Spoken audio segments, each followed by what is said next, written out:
आपकी ये मंदिर वाली जो जगह है वो कितने एकड़ में फैली हुई है? 22 एकड़ में, 22। जिसमें 322 छोटे छोटे मंदिर हैं भगवान के। ओहो, माने भगवान का पूरा शॉपिंग मॉल ही सजा के रखा है। साइलेंस। और इन सारे मंदिरों में भगवान की सेवा के लिए 142 पुजारी हैं, समझा? आपके मंदिर के बाहर भिखारी कितने बैठते हो पता है आपको? क्या? भिखारी भिखारी अंदर की 320 मूर्तियां, 142 पुजारी पुजारी याद है आपको, लेकिन आप ही के मंदिर के बाहर बरसों से कितने भिखारी बैठते हो याद है आपको?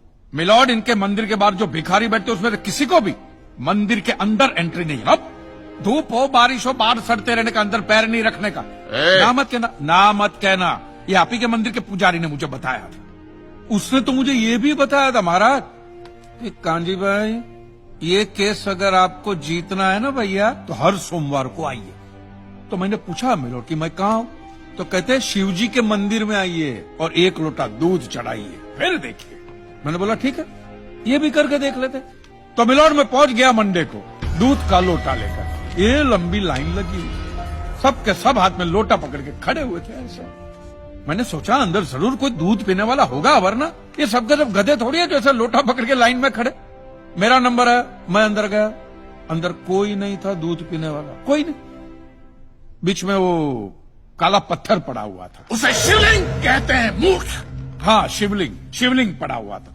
और वो पत्थर मिलो, वो पत्थर दूध था।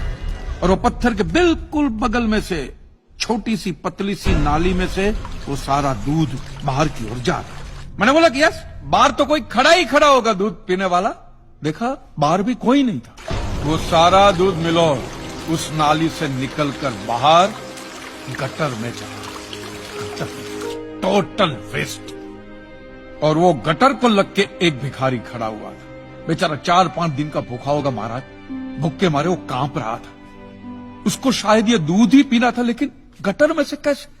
तो उस भिखारी को मैंने मेरा दूध का लोटा दे दिया। और दूध पीकर उसने मुझसे क्या कहा पता है? भगवान तेरा भला करे।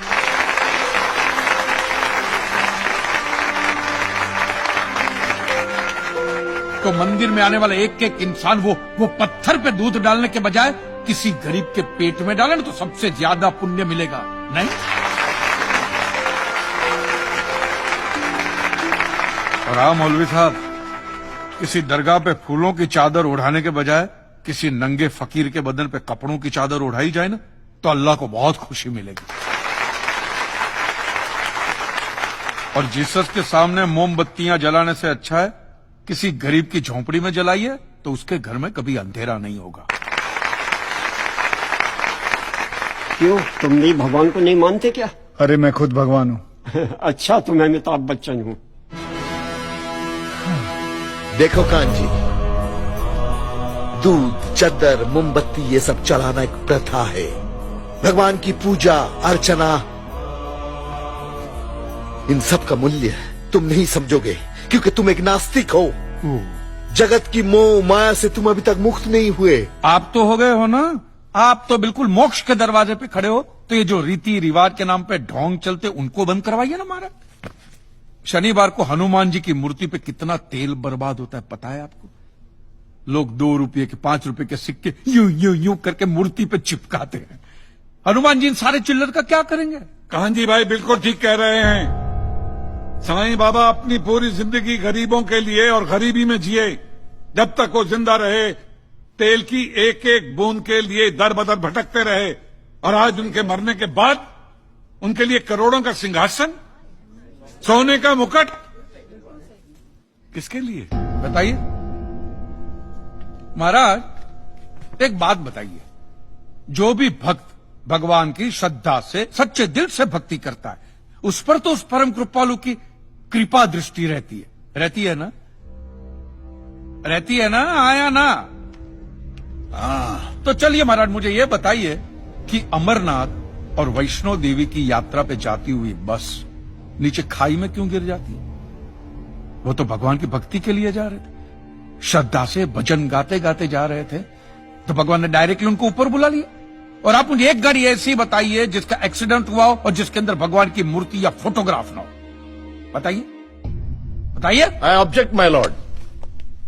फ्रॉम डे वन ये आदमी बातों को यूं यूं गोल गोल घुमा रहा है। मिस्टर कांजी, ये कोई डिबेट नहीं है अच्छे बुरे की, ये कोर्ट है और यहां प्रूफ चलता है और हमारे पास प्रूफ है, इंश्योरेंस पेपर्स पर आपके सिग्नेचर्स। इसलिए लीगली आपको कोई हक नहीं बनता इंश्योरेंस कंपनी से पैसे मांगने और जहां तक हमारा प्रश्न है, बीमा कंपनी के नियमों को हम नहीं मानते। अगर उन्होंने लिख दिया कि भूकंप जज साहब ने करवाया है, तो क्या जज साहब पैसे देंगे? इसी तरह पॉलिसी में भगवान का नाम लिख देने से भगवान पैसे देने के लिए प्रतिबद्ध नहीं होते। अगर आप चाहते कि भगवान आपके पैसे लौटा दे तो ये प्रूफ करो कि ये भूकंप भगवान ने किया है। किया ही है ना। इन राइटिंग है, कहीं लिखा हुआ तुम्हारे पास है? Any proof? मिलॉर्ड, ये mister kanji, court of law में सिर्फ दलीलों पर फैसले नहीं होते।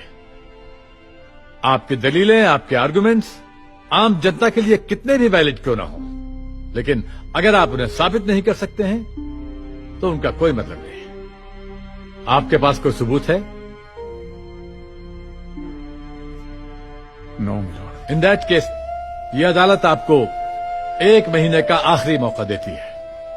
अगली डेट पर अगर आप सबूत नहीं पेश कर सके तो I am afraid you will have to rest your case and all others. Court is adjourned for the day. Relax. अगली बार इस कोर्ट में नजर आए ना तो मानहानि का ऐसा केस ठोकूंगा, पहने हुए कपड़े भी उतर जाएंगे। रिलैक्स।